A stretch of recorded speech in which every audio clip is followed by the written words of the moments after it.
मध्य प्रदेश में खाद की किल्लत है। दूसरी ओर डीएपी यूरिया की कालाबाजारी भी हो रही है।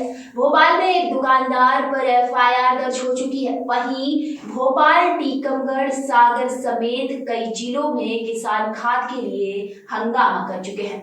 इसी बीच सोमवार को भारतीय किसान संघ प्रदेश के सभी जिलों में कलेक्टरों को ज्ञापन सौंप चुका है। भारतीय किसान संघ के अध्यक्ष सर्वज्ञ जी दीवान ने बताया, अभी पूरे प्रदेश में गेहूं, चना समेत रबी फसलों की बोवनी चल रही है, लेकिन किसानों को यूरिया और डीएपी नहीं मिल रही है। खाद की कालाबाजारी हो रही है, जिससे किसानों को अधिक कीमत पर खाद खरीदना पड़ रहा है।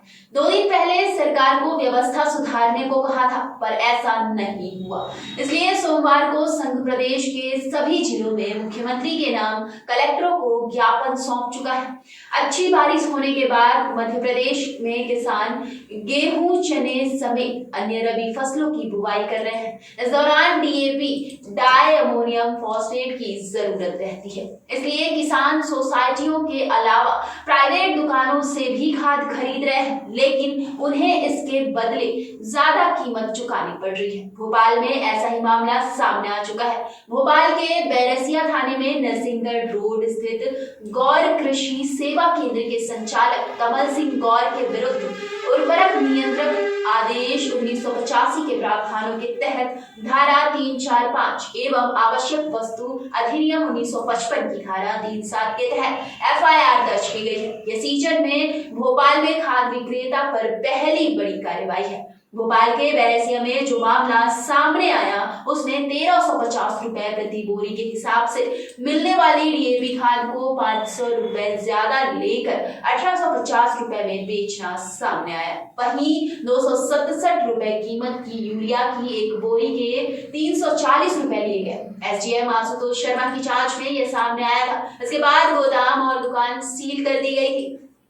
भोपाल की बैरसिया कृषि उपज मंडी में पुलिस की मौजूदगी में किसानों को डीएपी खाद वितरित किया जा रहा है। यहाँ किसानों को टोकन देकर 5 बोरी डीएपी खाद दिए जा रहे हैं। खाद वितरण को लेकर के, चूंकि रीवा पूरे संभाग में अधिकतर ये स्थिति है कि अपने यहाँ जो बुआई है वो थोड़ी लेट चलती है, तो खाद को लेकर के अपनी जो अभी रैक डीएपी की एक परसों ही आई है, उसमें से कुछ डिस्ट्रीब्यूशन समितियों में गया है और कुछ मार्कफेड के अपने जो काउंटर्स हैं उनके माध्यम से खाद उपलब्ध कराई जा रही है। एक समिति उमरी की अभी हम लोगों को सूचना मिली है कि वहाँ थोड़ी कमी है, तो उसको भी हम लोग पूर्ति करा रहे हैं। इसके अलावा एक और डीएपी की ही रैक अपने यहाँ 21 तारीख को और लग रही है, जिससे कि रीवा की जो खाद आपूर्ति की डिमांड है उस रैक के साथ में और जो स्मूथ वितरण है वो और आसानी से उपलब्ध हो सकेगा। खाद को लेकर के भी किसानों को बहुत परेशान कोई ना हो, और लगातार एक के बाद एक रैक प्लांट है, तो 2-3 दिन का बस गैप जा रहा है। इसके साथ ही आप बहुत आसानी से सभी को खाद अपनी समितियों के माध्यम से और मार्कफेड के जो काउंटर्स हैं उनके माध्यम से उपलब्ध रहेगी।